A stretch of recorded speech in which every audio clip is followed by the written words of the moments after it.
नमस्कार दोस्तों, मैं घनश्याम चौधरी अपने यूट्यूब चैनल में आपका स्वागत करता हूं। आज हम चर्चा करने जा रहे हैं राजस्थान सरकार कार्मिक विभाग के एक पत्र पर, जो संशोधित परिपत्र है और ये इम्पोर्टेंट है हमारे जो डिसेबल साथी हैं उनके लिए। ये 10 अगस्त 2022 को जारी किया गया है कार्मिक विभाग के द्वारा। इसके अंदर बताया गया है कि सीधी भर्ती और पदोन्नति में जो डिसेबल एम्प्लॉई हैं उनको आरक्षण देने के संबंध में कुछ संशोधन किया गया है। यहाँ पर उनके डीपीसी और डायरेक्ट रिक्रूटमेंट के अंदर उनके पदों को कितने दिन तक, कितने वर्ष तक बैकलॉग रखा जा सकता है, बैकलॉग के बाद में उनको किस प्रक्रिया से भरा जाएगा, अगर डिसेबल एम्प्लॉय नहीं मिलता है तो क्या कार्रवाई होगी, ये सारी प्रक्रिया पर आज हम चर्चा कर रहे हैं। कार्मिक विभाग का ये पत्र था 1/12/2021 का, जिसके अंदर जो डिसेबल एम्प्लॉई हैं उनको 4% रिजर्वेशन देने की बात कही गई थी। और अभी उसमें एक संशोधन आया है, क्योंकि डिसेबल एम्प्लॉई सफिशिएंट नहीं मिल पाए 4%, इस वजह से काफ़ी पोस्ट खाली रह गई। तो डिपार्टमेंट ने कुछ उसमें संशोधन किया गया है, और वो संशोधन है बिंदु संख्या 4 में संशोधन किया गया है। अभी बिंदु संख्या 4 के संशोधन का अध्ययन अपन करते हैं। रिक्तियों का अग्रेषण का मतलब उन्हें फॉरवर्ड करना, अन्य परिवर्तन तथा विचारणीय सीमा, दिव्यांग जन हेतु आरक्षित रिक्तियों के विरुद्ध उपयुक्त बेंचमार्क कार्मिक उपलब्ध नहीं होने पर, यानी जो उपयुक्त डिसेबल एम्प्लॉई उपलब्ध नहीं होने पर उपरोक्त पदों को भरने या उनको फॉरवर्ड किए जाने के संबंध में सीधी भर्ती एवं डीपीसी में निम्नानुसार प्रक्रिया अपनाई जाएगी। जो पहले प्रक्रिया थी उसमें संशोधन कर दिया गया है। पहले हम चर्चा करते हैं सीधी भर्ती, डायरेक्ट रिक्रूटमेंट। जहाँ किसी भी भर्ती वर्ष में कोई रिक्ति उपयुक्त बेंचमार्क जो डिसेबिलिटी की उपलब्धता के कारण किसी अन्य कारण से भरी नहीं जा सकी, यानी जो डायरेक्ट रिक्रूटमेंट हुआ उसके अंदर जो डिसेबल एम्प्लॉई थे वो नहीं मिल पाए, तो ऐसी रिक्ति आगामी वर्ष में अग्रेषित की जाएगी, उन्हें कैरी फॉरवर्ड कर दिया जाएगा, या उनको बैकलॉग बोला जाता है, उनको अगले साल के लिए उनको फॉरवर्ड कर दिया जाएगा।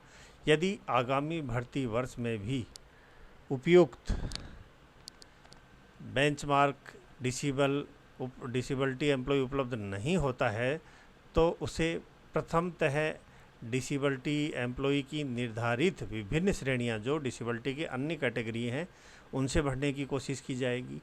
यदि आगामी वर्ष में कोई भी डिसेबल एम्प्लॉय उपलब्ध नहीं होता है या निःशक्त जन उपलब्ध नहीं होता है, तो उस रिक्ति को निःशक्त जन के अलावा अन्य व्यक्तियों से भरा जाएगा, यानी उनकी जो वैकेंसी है उनको 1 वर्ष का ही बैकलॉग मिलेगा, उसके बाद में उसको सामान्य श्रेणी के कर्मचारी से भर दिया जाएगा। अभी बात करते हैं हम डीपीसी की।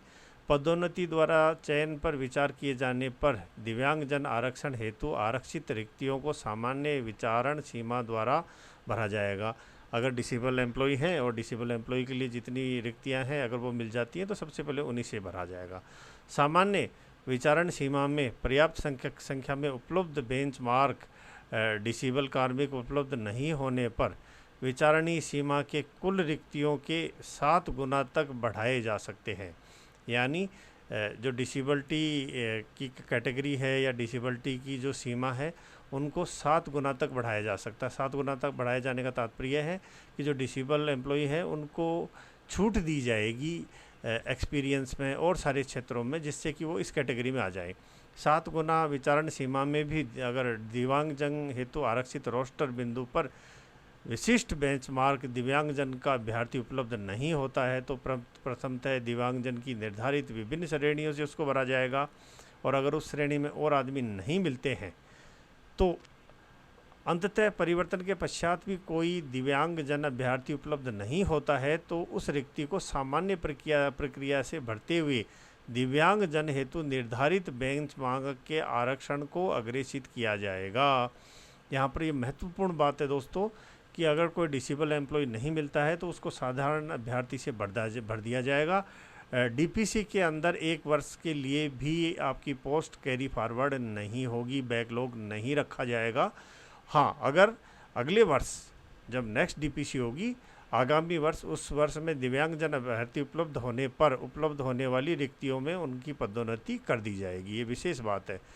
आरक्षित रोस्टर बिंदु पर विशिष्ट बेंचमार्क दिव्यांगजन का अभ्यर्थी उपलब्ध नहीं होने की स्थिति में अंततः परिवर्तन कर भरे जाने पर अनुपलब्ध डिसेबल श्रेणी के एम्प्लॉइयों या जो कैंडिडेट का आगामी पदोन्नति वर्ष में दिव्यांगजन हेतु उपलब्ध रिक्त के विरुद्ध प्रथमतः विचार किया जाएगा।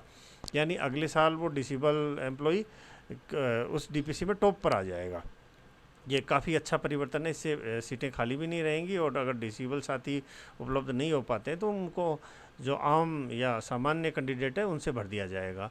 अभी साथ में एक टिप्पणी और करने के लिए कहा गया है इसके अंदर, इस परिपत्र में विभागीय जो डीपीसी है कि बैठक की कार्रवाई में इस बिंदु को अंकन करने के लिए कहा जाए, जिससे कि ये पोस्टों को आसानी से सुगमता से भरा जा सके। आशा करता हूँ वीडियो आपको अच्छा लगा होगा। धन्यवाद।